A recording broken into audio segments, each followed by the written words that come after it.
My name is Elisha, and I'm the founder of TechLadies, which is a passion project that I do as a hobby. And during the day, I work in an American company working as a developer programs manager for APAC. So I'm Singaporean, coming from Singapore. This is my first Europe talk, and I'm really excited to be here. But for those of you who don't know, or maybe you do know, how many of you have saw the movie Crazy Rich Asians? All right, so it's a movie pretty much on Singaporeans, but I want to set the record straight that not all of us are crazy rich. Some of us are just crazy.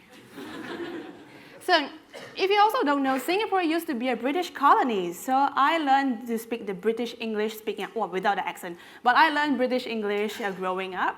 So I want to quickly fix a mistake that I made on my title to a version that the Queen would approve.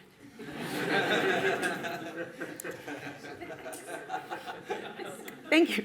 I feel very encouraged now. But really, when I think about oh, that's the Queen. Sorry, I mistimed it. I spent a lot of time doing the wave, actually, but anyway, hope you caught it. But really, when I think about what I want to share with you today, the journey it took me to stop doing one-off random developer events and have a very mindful approach to designing programs, really, this should be the title of my talk. A journey of self-discovery, a cautionary tale. Okay, so now we spent about a minute talking about the title, so let's get to the presentation. So for the talk today, I will show you a photo of a cat that I don't own, and before sharing a little bit about myself and walking you through the framework that I created that was heavily inspired or copied by the design thinking methodology. And then I will walk you through this framework through redesigning a TechLadies program we call the TechLadies Bootcamp. So, quick introduction. My journey in tech started about 10 years ago when I was a fresh graduate with a psychology degree. And back then, I know nothing about technology, and much like the Jon Snow of tech. So everything I can do is just Microsoft Paint and to create that image over there. But I learned how to code through the help of the developer community when I wanted to learn how to code to start my own tech startup, which I eventually launched that startup and failed that startup. I don't blame the developers, putting on record. But that experience made me realize that the ability to code is such a superpower because you can create products that solve your own problems or solve the problems of people you care about. But I also wondered, where are the women? And that led me to start TechLadies as a way for me to give back to the community that's given me so much. Now, TechLadies is a community for women to come and experience technology and kickstart their journey in tech. Even though all of us are volunteers with our full-time jobs, we currently existed over 3 years, and we have been very fortunate to be able to fulfill on our promise of giving women a space to connect, learn, and grow in the industry. Now, right now, TechLadies is a community with a lot of programs on it, but we didn't start that way. So TechLadies started as an idea because I thought, wouldn't it be cool if we help women the way that I entered the tech industry? And I entered the tech industry by learning how to code through creating a product. So I thought, why don't we do a bootcamp doing exactly that for women who wants to enter the industry? So you can see the design of the program is very personal, and there wasn't any sort of a framework or methodology that I was going off. So I launched that, it went really well, and what happened was that I started getting a lot of requests and feedback from the community on the different things that they want. So for a moment, I said yes to everything because listening to your community is super important, right? But after some time of doing that, I started to got really overwhelmed by all the requests because I felt like I was doing a bunch of different things, being pulled in different directions, and everything that I'm doing is not synchronized. It's just random. Or as the British say, it's rubbish.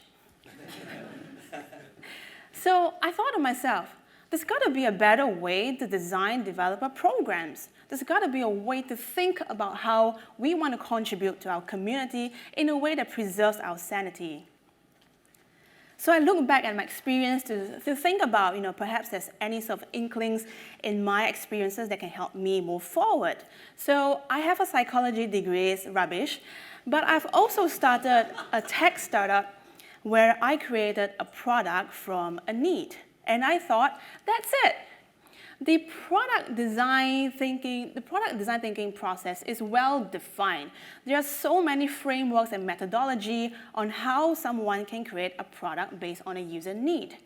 So, and one of the most popular methodology is the product design thinking, or actually just design thinking. And you know it's legit because it has colors on the framework, right?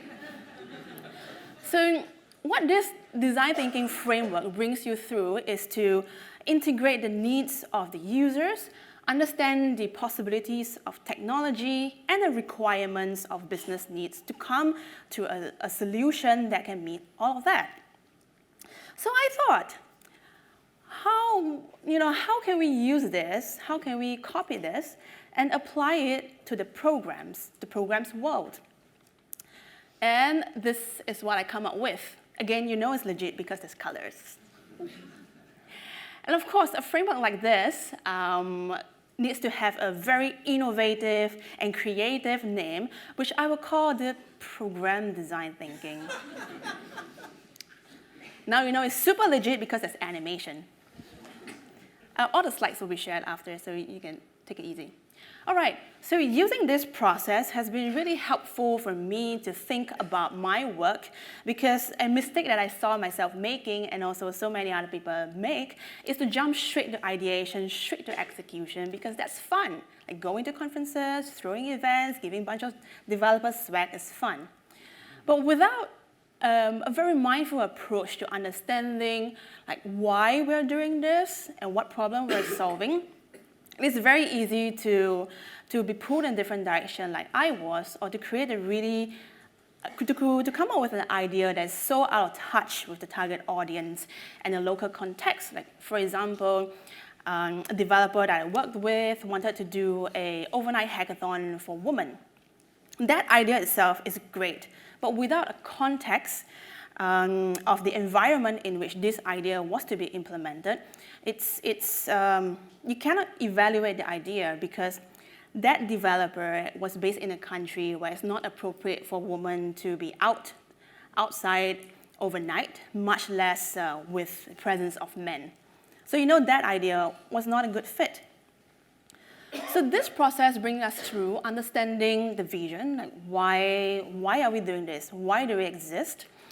And then understanding the problem, like what we're trying to solve, who we're trying to solve for, what is the best idea that we can pursue, how do we test it, and what more can we leverage out of the things that we are doing. So I am going to bring you through this process and how I redesign TechLadies. Think we start with vision. So vision is simply the reason why we exist. Not that existential, but I think you got what I mean. Why we're doing this, what are the goals and outcomes we want to see? And I think vision helps with understanding if we're solving the right problem, because there's a lot of problems that a DevRel can solve, but not all problems are the right problems. And I also think that having a strong vision sets the foundation that can help you directionally understand what sort of metrics that will be important for you. Now at TechLadies, we want to make technology accessible for all, including women, and that's why we want to be able to create opportunities for women to enter the industry. Given this vision, some of the potential metrics are number of attendees, number of women trained, number of women hired. So now that we have a vision, let's build a bootcamp, and we'll add our vision onto the plan. So once you have a vision, the next step is to understand the problem and also the context in which the problem exists. Namely, how are people solving the problem right now, and why are these not good enough? So when it comes to understanding the problem, we rely on the good old research methods of talking to people, talking to Google, and talking to people to talk to other people in a way of buying research papers or outsourcing. So when I started TechLadies, I talked to, of course, women who wants to enter the industry, women who are already in the industry, and I also talked to experts of these communities you see up there. These are fellow community leaders who run 4-woman community groups, and just to set the record straight, we are not in competition with each other. We're all here with a common goal. And I've also talked to people who have run online courses and also in-person boot camps to find out why they do things a certain way, how do they do it, and what are the challenges they face. And with that, what I learned is that not everyone learned how to code to become software engineers. Some of them just want to learn because it's fun, and some of them want to learn to enhance their current role. But for the woman who wants to enter the tech industry, make a career switch into the tech industry, they find difficulties doing so based on the community offerings, the online courses, and also in-person classes. They were offered in Singapore at that point of time. Again, context is super important. So now that we know the problem that we're going for, let's build a bootcamp by adding that onto the plan. Now, the third thing is to define who we're helping. Now, define to me sits between the more abstract research and vision with the very tangible execution strategy. Define is understanding who our audience is, what are their hopes and dreams and fears, and how can we reach out to them. And define also helps me in focusing who exactly I'm helping so that I can say no to everyone else who's not in my target audience. So when it comes to understanding who our target audience is, again, our product peers have figured it out through the use of user persona. So this is a laundry list. I'm not going to bore you by reading it out. But I think what are the important stuff to add into your user persona is related to what's your vision and also what problem you're solving. Now, in my TechLadies experience, one of the biggest mistakes that I see so many people make, is one of my pet peeves, is to generalize a demography as large as women. Let's say, we want to help women, we want to do this, like who exactly you're trying to help? Because if you look at this photo, like it's all 4 Asian women speaking at a panel, we look kind of the same, but she's a CS graduate who is now a tech startup founder, she's a fashion business woman who is now a software engineer. She has a CS degree and now working as a solutions architect, and then there's me, a psychology graduate who is now working as developer programs manager.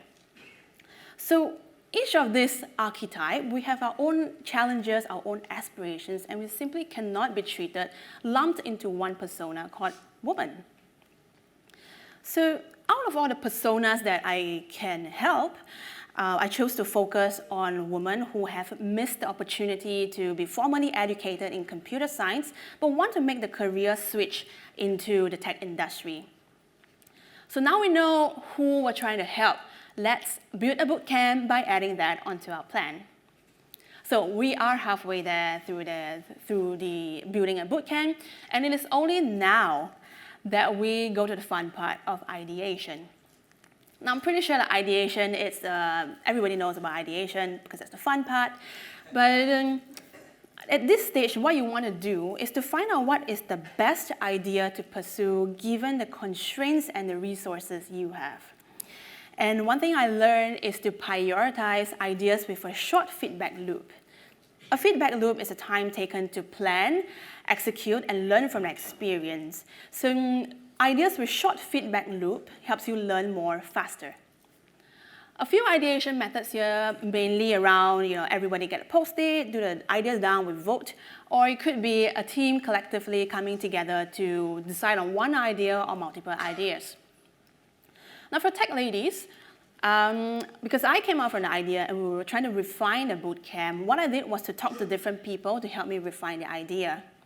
What I learned is that For women who try to make a career switch into tech, women who are not formally trained in programming, having a portfolio is actually super important. And the way, because you want to create a portfolio, the way to do it is learn by doing. But unfortunately, learning how to code by working on an existing product might be too challenging. So creating a new product might be more suitable in that case. And it has to be something more intensive than maybe a short series of workshops. So by refining this idea, this is the TechLadies Bootcamp. It's a 12 weeks part-time bootcamp to help women with some basic programming skills to enter the tech industry. And they do so by coding a product for a nonprofit. In that way, whatever they're doing does not go to waste, which I'll talk a little bit more later. So now we have the idea, let's build a bootcamp by adding that onto the plan. Okay, now you have the idea, that's great. Now the hard part comes in terms of like how do you test your idea. When it comes to testing idea, you want to know like what is the best way to test this? What are the risks involved? Because there might be reputation risk when you do something, when you are testing something. And also what did you learn from the process? So again, a few testing methods include just showing prototypes, mock-ups to users, running a small-scale online or offline event, or just launch everything and call it a pilot so you set expectations right. And for TechLadies, what we did was to take advice from Nike, the sports company, and just did it. So, because we are not a real thing, we're a community, we're not a registered company or a nonprofit. So what we did was to communicate to the audience that we may cancel the bootcamp at any point of time if we don't have the right nonprofits, if we don't have the right kind of participants for the bootcamp.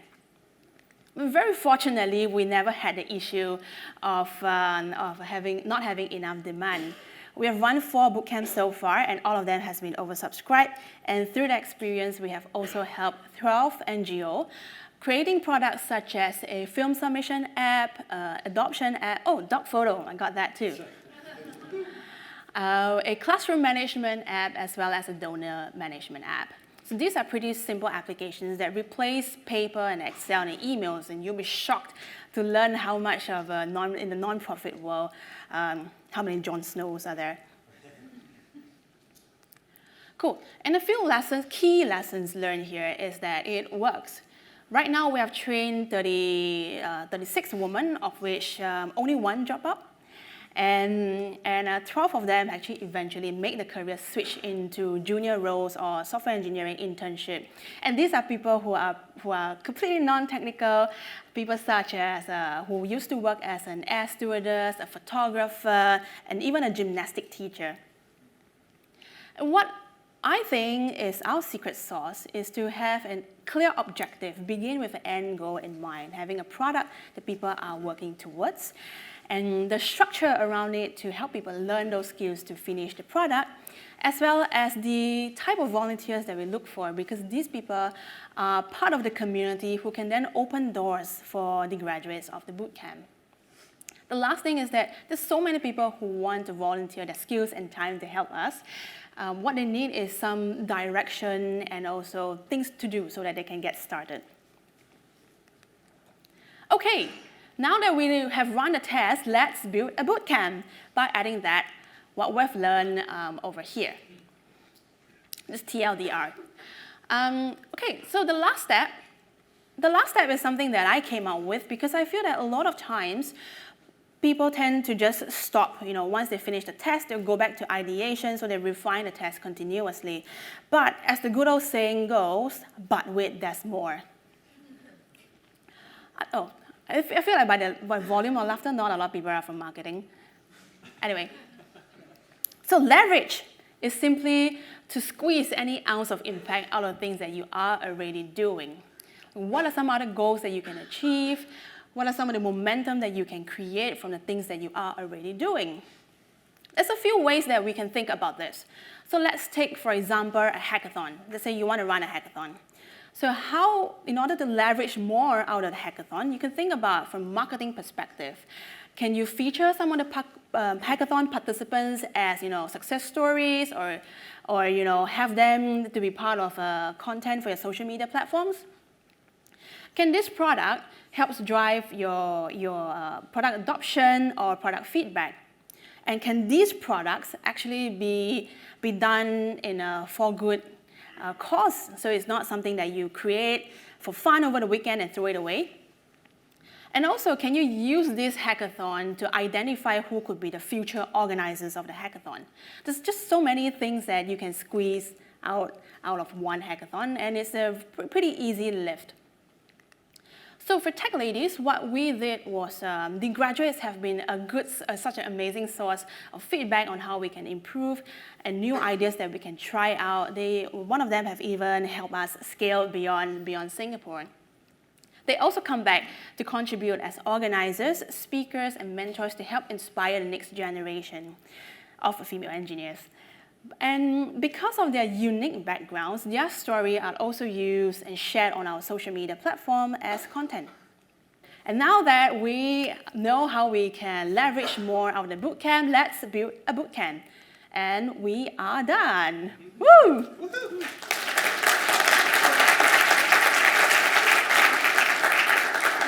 We had a really productive morning. So let's just do a short recap.